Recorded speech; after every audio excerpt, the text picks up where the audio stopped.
सबसे पहले आप लोगों को एक गुड न्यूज़, एक खुशखबरी कि अब हमारा बलराम एजुकेशन सेंटर का परिवार 2000 लोगों का हो गया है। 2K सब्सक्राइबर हो गए हैं। आप लोगों का प्यार इसी तरह मिलता रहे। आप लोगों को बहुत बहुत बधाई। हेलो दोस्तों, मैं आपका फ्रेंड अशोक आदमपुरिया एक बार फिर आपका स्वागत करता हूं एक नए एजुकेशनल वीडियो में। आज हम डिस्कस करेंगे प्रीपोजिशन। प्रीपोजिशन क्या होता है? प्रीपोजिशन का मतलब होता है संबंध सूचक शब्द। ये क्या होता है, किस चीज़ में संबंध बताता है, आज हम इस वीडियो में सभी डिस्कस करेंगे। क्योंकि प्रीपोजिशन ना कि केवल बोर्ड एग्जाम्स के लिए बल्कि आपकी स्पोकन इंग्लिश के लिए भी बहुत ज़्यादा ज़रूरी है। चलिए स्टार्ट करते हैं।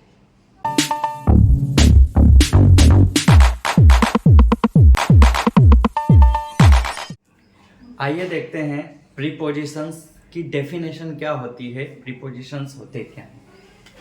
Prepositions is a word. Preposition क्या है? शब्द ही हैं, कुछ शब्द हैं जिनको हम प्रीपोजिशन का नाम देते हैं। Preposition is a word that indicates, यानी दर्शाना, जो दर्शाता है। क्या दर्शाता है? रिलेशनशिप। रिलेशनशिप यानी संबंध। कुछ वर्ड ऐसे वर्ड जो संबंध बताते हैं ऑफ नाउन। किसका संबंध बताते हैं? नाउन का संबंध बताते हैं with the other words. Other words दूसरे शब्दों के साथ में जो नाउन का संबंध बताते हैं वो हमारे प्रीपोजिशंस होते हैं। हम लोगों ने देखा है, हम जानते हैं कि जो हमारा सेंटेंस होता है उसमें एक सब्जेक्ट होगा जो कि नाउन होगा। उस सब्जेक्ट का किसी अन्य शब्दों के साथ में जो संबंध बताने का कार्य जो वर्ड करता है उसको हम प्रीपोजिशन कहते हैं। फिर आगे देखिए, दे यूजुअली सोस। ये क्या बताते हैं? प्रीपोजिशन नॉर्मली प्राय क्या बताते हैं? Time, place and directions. ये तीन चीजें अधिकतर नॉर्मली बताते हैं। टाइम बताते हैं कि कौन से टाइम पे वर्क हो रहा है, टाइम से संबंध बताएंगे, प्लेस से संबंध बताएंगे, स्थान से संबंध बताएंगे, और डायरेक्शंस, दिशा से भी आपका संबंध बताएंगे कि किस दिशा में कैसे ऊपर नीचे कार्य हो रहा है। तो तीन चीजें बताने का नॉर्मली आपको प्रीपोजिशंस वर्क करते हैं, टाइम, प्लेस एंड डायरेक्शंस। कुछ एग्जांपल्स हम लोग देख लेते हैं। I am going to Delhi. यहाँ पे जो टू वर्ड है, इस टू वर्ड ने आई का दिल्ली से कॉन्टेक्ट बताया, संबंध बताया, इसलिए यहाँ पे टू हमारा प्रीपोजिशन। Harshit थ्रेव a stone. हर्षित ने एक पत्थर फेंका। कहाँ फेंका?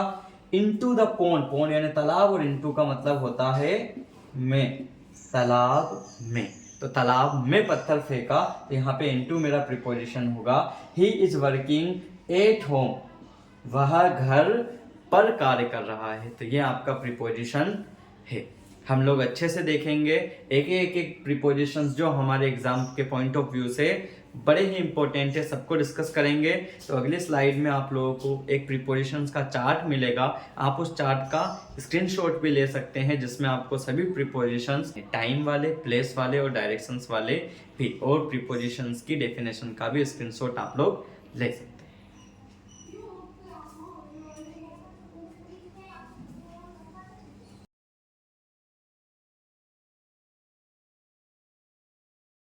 चलिए पहला प्रीपोजिशन हम लोग डिस्कस करते हैं जो कि है इन।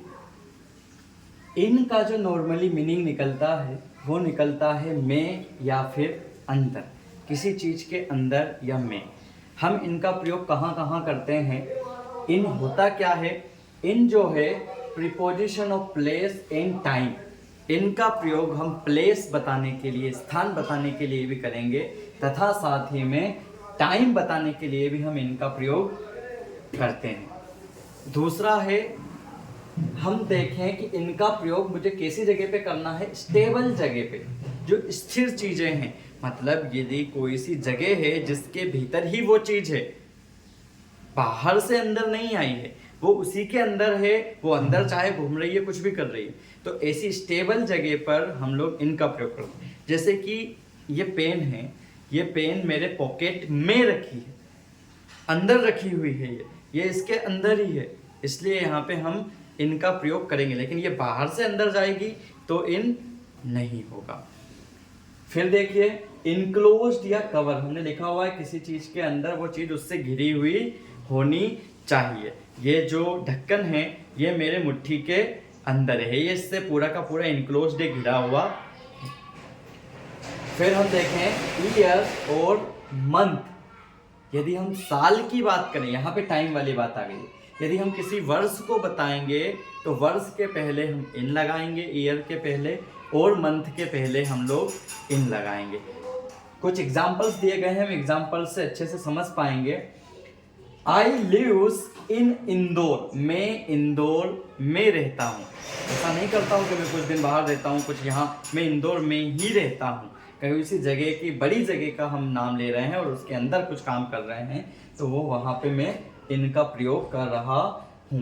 India gets freedom in 1947। यहाँ पर मैंने वर्ष लिखा हुआ है और हमने लिखा था कि वर्ष के लिए मैं किस चीज़ का प्रयोग करता हूँ, इन का प्रयोग करता हूँ। I will be available in July, मैं अवेलेबल होऊंगा कब, जुलाई में। आपको समझ में आ रहा होगा, जैसे मछली है वो समुद्र के अंदर है तो हम मछली के लिए इन द सी का प्रयोग करेंगे। फिश इज इन द सी, वो उसके अंदर है। इनसे ही संबंधित एक और प्रीपोजिशन है जो है हमारा इनटू, जिसका अर्थ भी में या अंदर ही होता है, उसको समझते हैं। आइए इनटू को समझते हैं। इनटू का भी मीनिंग हमारा में या अंदर ही होगा, लेकिन यहाँ पे जो खेल है वो है इस मूवमेंट का। अब यहाँ पे जो इन होगा वो मूवमेंट के साथ, मूविंग थिंग्स के साथ यूज किया जाएगा। कैसे करेंगे देखिए, आप समझिए। वहां पे इन हम स्टेबल चीज के अंदर कर रहे थे, वो चीज पहले से ही उसके अंदर थी। अब इनटू में वो चीज पहले उसके अंदर नहीं है, पहले वो चीज बाहर है, अब वो अंदर आएगी। Teacher is coming into the class, teacher है जो कि बाहर है, अब वो कहाँ आ रहा है, क्लास में आ रहा है। तो जब क्लास में आ रहा है वो पहले बाहर था, अब वो मूविंग चीज है और वो अंदर आ रहे हैं और मैं के लिए मुझे प्रयोग करना है, तो मैं वहां पर क्या उपयोग करूंगा, इनटू। हर्षित थ्रेव ए स्टोन, हर्षित ने एक पत्थर फेंका, कहाँ फेंका, इनटू पोंड, पोंड यानी तालाब, कहाँ फेंका, तालाब में। पहले वो पत्थर कहाँ था, बाहर उसके हाथ में, अब वो पत्थर उसने फेंका तालाब में। तो मैं के लिए मैं कहाँ पे फिर अब की बार इनटू कर रहा हूँ, इन नहीं, क्योंकि अब मेरा जो पत्थर है, वो चीज जो मेरी जो कंडीशन है वो स्थिर नहीं है, उसी के अंदर, तालाब के अंदर जो चीज है मछली, हम उसकी बात नहीं कर रहे हैं। वो पत्थर जो है वो तालाब के बाहर है, अब मैं उसे फेंक रहा हूँ और वो कहाँ जाके गिरेगा, तालाब में। समझे आप खेल। जैसे कि मैं अभी फिलहाल इस वीडियो में हूं, तो मैं इस वीडियो में हूं तो मैं इनटू का उपयोग करूंगा कि आपकी स्क्रीन पर मैं दिख रहा हूं, मैं इन द वीडियो। बट अब देखिए मैं इस वीडियो में नहीं हूं। अब मैं यदि इस वीडियो में आऊं, जब मैं इस स्क्रीन पर आ रहा हूं तो इनटू द स्क्रीन। समझ में आ रही होगी बात आपको। चलिए आगे बढ़ते हैं। हमारे अगले प्रीपोजिशंस हैं बिटवीन और एमंग। ये प्रीपोजिशंस एग्जाम में बहुत पूछे जाते हैं, स्पोकन में भी काफ़ी यूज़ किए जाते हैं और बड़े इजी भी हैं, बस इनको थोड़ा सा समझने की ज़रूरत है। बिटवीन का मतलब होता है के बीच में, कोई सी चीज़ के बीच में।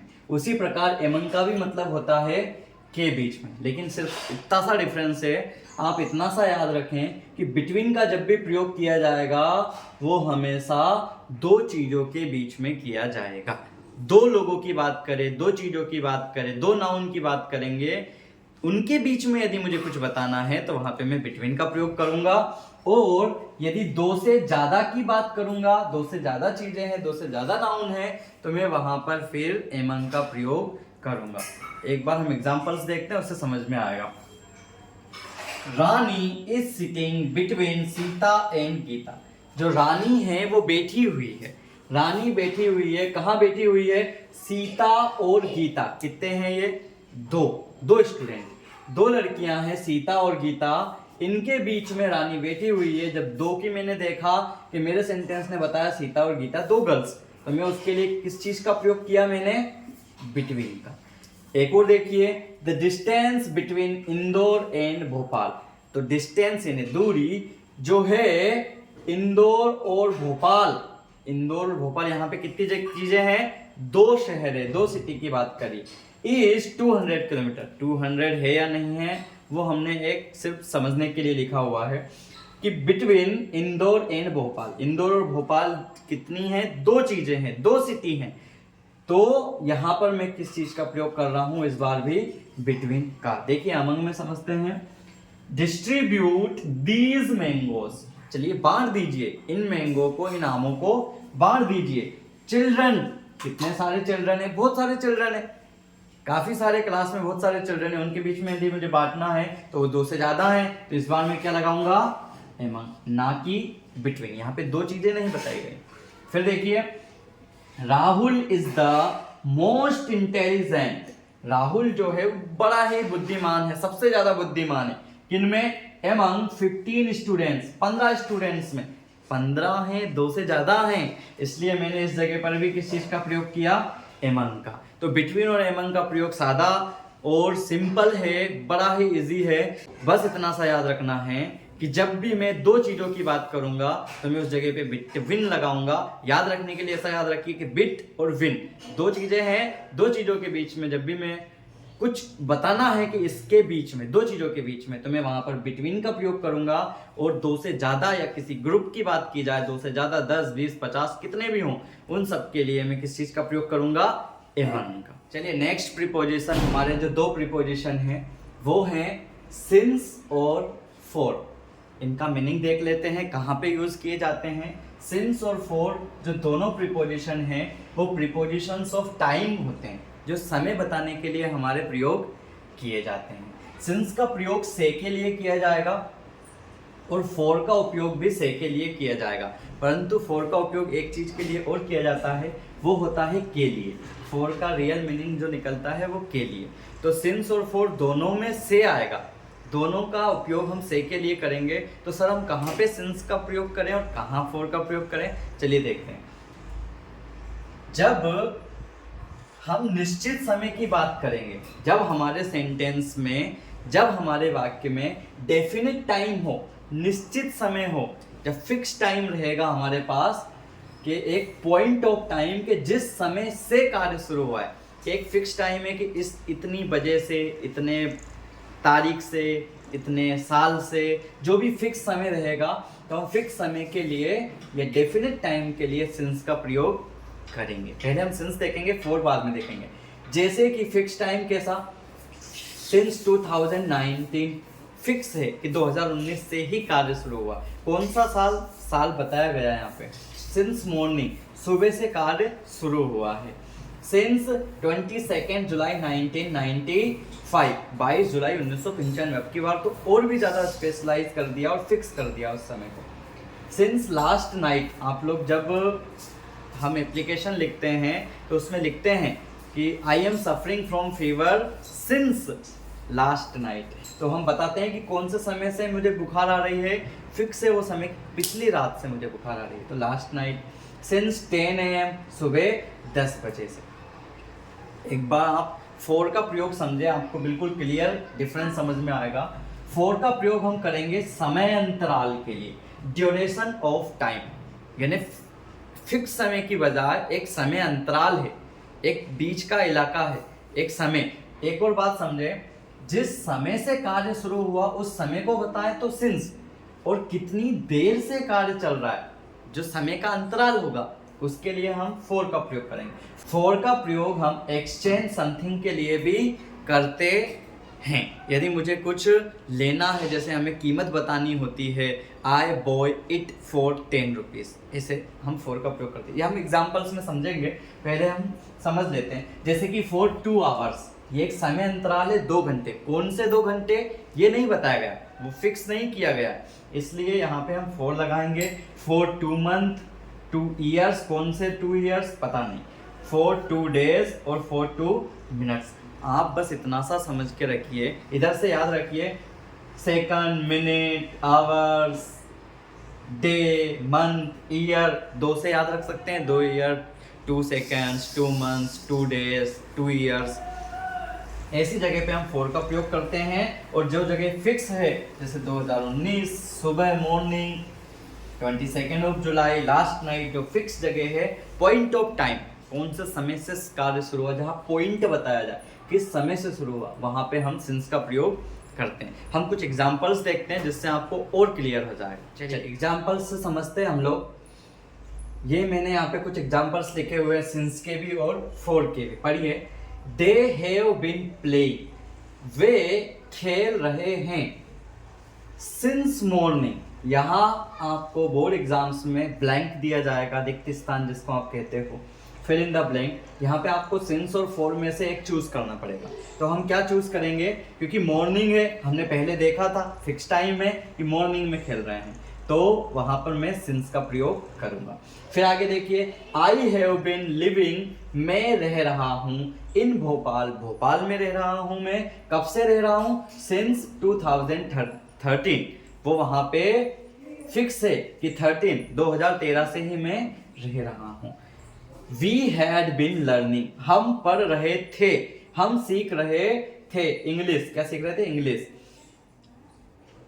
जुलाई मंथ, जुलाई मंथ जो मंथ यहाँ पे फिक्स है, कौन सा समय बता दिया भैया कि हमने जुलाई, फिक्स है, फिक्स टाइम है जहां पे से हमारा कार्य शुरू हुआ, वो जुलाई मंथ से शुरू हुआ। तो हम इसके लिए भी क्या उपयोग करेंगे, सिंस। यहाँ भी हमने सिंस लगाया और यहाँ पर भी हम सिंस जुलाई मंथ करेंगे। अब देखिए फॉर के एग्जाम्पल से आपको समझ में आएगा। दे हैव बीन प्लेइंग, ये जो सेम एग्जांपल है, सेम मैंने इधर लिखे हुए, देखिए दे हैव बीन प्लेइंग, यहाँ मॉर्निंग है इसलिए मैंने सिंस लगाया। और यहाँ देखिए 3 आवर्स, ये क्या है, एक समय अंतराल, 3 घंटे। कौन से 3 घंटे, फिक्स नहीं है, ये समय अंतराल है, ड्यूरेशन ऑफ टाइम है, इसलिए मैं यहाँ पर कितने समय से सीख रहे हैं ये समय वो बताया, तो मैंने 4 लगाया। इधर देखिए, I have been living in Bhopal since 2013, यहाँ पे फिक्स था इसलिए मैंने यहाँ पे सिंस लगाया था। I have been living in Bhopal, कब से रह रहा हूँ, 5 साल से रह रहा हूँ। जितने समय से कार्य चल रहा है वो बताया, लेकिन कहां से चल रहा है ये नहीं बताया, ये समय अंतराल है। आपको मैंने पहले भी बताया था 2 hours, 3 hours, 2 years, 3 years, 5 years, इस तरह की चीजें जब आएंगी तो हम वहां पर 4 का प्रयोग करेंगे। ये देखिए, we had been learning English since July month, we had been learning English, हम पढ़ रहे थे इंग्लिश या इंग्लिश सीख रहे थे 2 ईयर्स, फॉर 2 ईयर्स, 2 साल से अंग्रेजी सीख रहे हैं, जो भी हम लोग नहीं सीख पाए। आप बलराम एजुकेशन सेंटर देखिए, बहुत जल्दी सीख जाएंगे। We had been learning English for 2 years, यहाँ पे 2 वर्ष बताया है, तो 2 वर्ष बताया, यहाँ पर हम 4 लगाए। तो आपको समझ में आया होगा सिंस और फॉर का प्रयोग। सिंस का प्रयोग हम कहाँ करेंगे, फिक्स समय, निश्चित समय, पॉइंट ऑफ टाइम के लिए, और जब ड्यूरेशन ऑफ समय बताया जाए, समय अंतराल बताया जाए, तो हम उसके लिए फॉर का प्रयोग करेंगे। अगला जो हमारा प्रीपोजिशन है वो है ऑन। ऑन का जो नॉर्मली प्राय मीनिंग निकलता है वो निकलता है पर और ऊपर। वैसे तो हिंदी से अंग्रेजी कभी भी सीखी नहीं जा सकती, उसको आपको सीधा समझना पड़ेगा कहाँ कहाँ पे कैसा यूज होता है। पर हम जनरली थोड़ा सा एक आइडिया लेने के लिए, हिंट लेने के लिए थोड़ा सा देख लेते हैं। ऑन का प्रयोग जो होगा, ऑन का मीनिंग जैसे हम लोग बता रहे हैं पर या ऊपर होता है, तो ऑन का जो प्रयोग होगा वो किसी सरफेस, सतह के ऊपर के लिए किया जाएगा। जैसे मैंने यहाँ पे एक टेबल बना रखी है, इस टेबल के ऊपर ये बॉल रखी हुई है, बॉल इस टेबल पर रखी हुई है। तो एक बात हम ध्यान दें कि ये बॉल इस टेबल से टच है, इसकी सतह पर टच है। देखिए ये मार्कर है, ये मेरा हाथ है, इस हाथ पर अगर ये मार्कर टच है, ये हाथ के ऊपर रखा हुआ है, अगर ये इसकी सरफेस से कांटेक्ट में है, इससे संबंध में है, इसकी सतह से, तो हम यहाँ पर ऑन का प्रयोग करेंगे। अगर ये इसके ऊपर हो जाए, अभी भी ऊपर है लेकिन अब की बार ये इससे कांटेक्ट में नहीं है, तो मैं फिर वहां पे एबव लगाएंगा, वो हम अगले प्रीपोजिशन में पढ़ेंगे। वहां पर मैं फिर क्या, एबव का प्रयोग करूंगा। परंतु ये अगर कांटेक्ट में है कोई सी भी चीज किसी सतह के, और वो उसके ऊपर रखी हुई है, तो मैं वहां पे क्या उपयोग करता हूं, ऑन का। This marker is on my hand. ऐसे देखिए, ये जो बुक है, बॉल है, बुक कुछ भी मान लीजिए हम, the book is on the table, क्योंकि ये इसके कांटेक्ट में है। अगर ये बॉल यहाँ की बजाय यहाँ होती, उड़ रही होती, तो फिर हम क्या बोलते, एबव बोलते। पर अभी हम ऑन पढ़ रहे हैं तो ऑन समझिए, एबव बाद में पढ़ेंगे। और ऑन का प्रयोग मैं कहाँ करता हूँ, मैं ऑन का प्रयोग करता हूँ डे एंड डेट के लिए। जब मुझे मेरे सेंटेंस में डे बताना हो, दिन बताना हो या तारीख बतानी हो तो भी मैं ऑन का प्रयोग करता हूं। ऑन का प्रयोग एक और बात देखिए, ये स्टिल या फिर स्टेबल चीजों के लिए, स्थिर चीजों के लिए ही प्रयोग में ऑन का होगा। यदि किसी चीज के ऊपर कोई सी चीज आ रही है और वो मूवमेंट में है तो वहां हम ऑन नहीं लगाते, वहां हम ऑन टू लगाते हैं। जो अगला हमारा प्रीपोजिशन होगा हम उसको डिस्कस करेंगे। तो अगर स्टिल है, सरफेस के ऊपर वो हिल नहीं रही है, फिक्स है, तो हम क्या करेंगे, ऑन का प्रयोग करेंगे। डे एंड डेट बताना है मुझे, दिन बताना है और तारीख बताना है, तो उसके पहले भी मैं ऑन लगाता हूं। देखिए, शी विल गो ऑन, वह जाएगी। कब जाएगी, संडे को। संडे को, यहाँ पर हम इसका जो मीनिंग निकाल रहे हैं वो को निकाल रहे हैं, पर हमें जब भी दिन निकालना है, दिन बताना है या तारीख बतानी है तो मैं ऑन का प्रयोग करता हूँ। एक और अगला सेंटेंस है हमारा example, Mahatma Gandhi was born on, Mahatma Gandhi का जन्म हुआ था, कब हुआ था, 2 अक्टूबर 1869, 1869, 2 अक्टूबर को। कब तारीख है तो मैं यहाँ पर अब क्या लगाऊंगा, ऑन लगाऊंगा। समझ में आ रहा होगा, यदि दिन है और तारीख है तो मैं ऑन का प्रयोग करता हूँ। ऑन का प्रयोग दिन और तारीख के लिए भी किया जा सकता है, ऑन का प्रयोग किसी सरफेस के ऊपर के लिए भी किया जाता है, ऑन का प्रयोग एक जगह और किया जाता है जो बहुत कम लोगों को पता है। कुछ लोगों को तो ये बातें पता है, लेकिन डिवाइसेस, अगर हमारे पास डिवाइसेस है, हम किसी यंत्र के ऊपर कार्य कर रहे हैं, किसी यंत्र को देख रहे हैं, तो यंत्रों के लिए भी हम ऑन का ही प्रयोग करते हैं। देखिए, ही वॉज ऑन मोबाइल, मैं कोई फ्रेंड है मेरा, मैं उससे मिलने गया, वो फोन पर काम कर रहा था या कुछ भी कर रहा था, तो मैं क्या कहूंगा, ही वॉज ऑन मोबाइल, अरे वो तो फोन पर था। तो ही वॉज ऑन मोबाइल, यंत्र है यहाँ पे मोबाइल, इसलिए मैंने ऑन लगाया। देखिए आगे, you are working on computer, तुम कार्य कर रहे हो, कहाँ कर रहे हो, कंप्यूटर पर, कंप्यूटर के ऊपर या कंप्यूटर पर कार्य कर रहे हो। मैं यहाँ पर कंप्यूटर यंत्र है, डिवाइस है, इसलिए भी ऑन लगाया। एक और देखिए, फिलहाल विश्व कप चल रहा है, आप लोग क्रिकेट तो देख ही रहे होंगे, तो देखिए, आई एम वॉचिंग क्रिकेट, मैं क्रिकेट देख रहा हूं, कहां देख रहा हूं, टीवी पर, ऑन टीवी। यहां पर भी मैं ऑन का प्रयोग करूंगा। तो हमने देखा कि ऑन का प्रयोग स्टेबल, स्थिर चीजों के लिए किया जाता है। वो कांटेक्ट होना चाहिए हमारे सरफेस से, जिससे वो टच हो या कांटेक्ट में हो, तभी हम ऑन का प्रयोग करेंगे। एक ऑन का प्रयोग हम करते थे दिनों के लिए तथा तारीखों के लिए, एक ऑन का प्रयोग हम कर रहे हैं एक जगह और, वो क्या है, डिवाइसेस के लिए। चलिए अगले प्रीपोजिशन पे आते हैं, जो है हमारा ऑन टू। जो हमारा प्रीपोजिशन है, ऑन पढ़ने के बाद अगला हमारा है ऑन टू। ऑन टू भी पर या ऊपर के लिए ही प्रयोग में लाया जाता है, लेकिन यहाँ पे बस थोड़ा सा जो डिफरेंस है वो ये है कि ऑन का प्रयोग हम मूवमेंट रहित, गति रहित, यानी कि जहां पे गति ना थी, स्टेबल चीजें थी, उसके लिए कर रहे थे। बट ऑन टू का प्रयोग में गतिशील चीजों के लिए, गतिशील वस्तु या गतिशील नाउन के लिए करूंगा। समझने की कोशिश करिए कि यहाँ पे एक टेबल रखी हुई है, ये बॉल है, ये बॉल मेरे पास है, मैं जब इसको गिराऊंगा, इसको मैंने फेंका किसके ऊपर, टेबल के ऊपर। पहले ये टेबल के ऊपर नहीं थी, दूसरी जगह थी। अब ये गतिशील अवस्था में आती हुई इसके ऊपर यदि गिरती है, कि बॉल टेबल पर गिरती है, तो अब यहाँ पर पहले वो ऊपर नहीं थी, गतिशील अवस्था से आई है, मूवमेंट से आई है, तो मैं यहाँ पर ऑन टू का प्रयोग करूंगा। जब मैं ऑन कर रहा था तो ये जो बॉल है मेरी इसी के ऊपर पहले ही रखी हुई थी। समझिए एक बार और एग्जाम्पल से समझते हैं।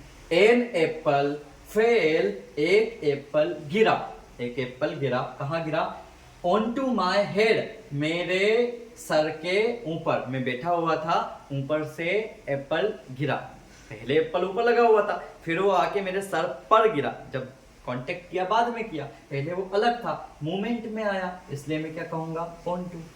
Priyanshi climbed on to the bus, Priyanshi बस पर चढ़ी, प्रियांशी जब बस पे चढ़ी, पहले वो नीचे थी, फिर वो गतिशील अवस्था में आके वो उसके ऊपर चढ़ती है। यदि बस आपको इतना सा समझना है कि जो हमारा सब्जेक्ट है वो यदि गतिशील अवस्था से होता हुआ पहले वो अलग स्टेट में था, फिर यदि वो किसी सतह के ऊपर आता है तो हम उसके लिए ऑन टू का प्रयोग कर रहे हैं। Priyanshi climbed on to the, बस समझ में आ रहा होगा आपको।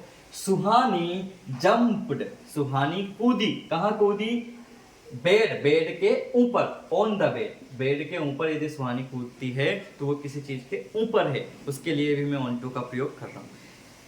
ऑन टू का मतलब भी पर या ऊपर के लिए ही किया जाता है, इसका यूज भी सिर्फ हम ऐसी चीजें जो हमारा सब्जेक्ट है जिसके बारे में हम बात कर रहे हैं वो पहले किसी अदर स्टेट में था, फिर वो मूवमेंट में आके उस सतह से कांटेक्ट में बाद में आया, यदि वो मूवमेंट अवस्था में हमारा सब्जेक्ट है उसके लिए मैं ऑन टू का प्रयोग करता हूँ। तो दोस्तों हम लोगों ने आज कुछ प्रीपोजिशंस को डिस्कस किया जो कि एग्जाम पॉइंट ऑफ व्यू तथा स्पोकन के पॉइंट ऑफ व्यू से बड़े ही इम्पोर्टेंट थे। बाकी और भी कुछ हमारे प्रीपोजिशंस रह गए हैं, जैसे कि 8 रह गया है, बहुत सारे रह गए हैं, उनको भी हम डिस्कस करेंगे हमारे अगले वीडियो में, जो हमारे इस वीडियो का होगा पार्ट 2। तो अब इसी तरह के वीडियो के लिए बलराम एजुकेशन सेंटर पर बने रहें।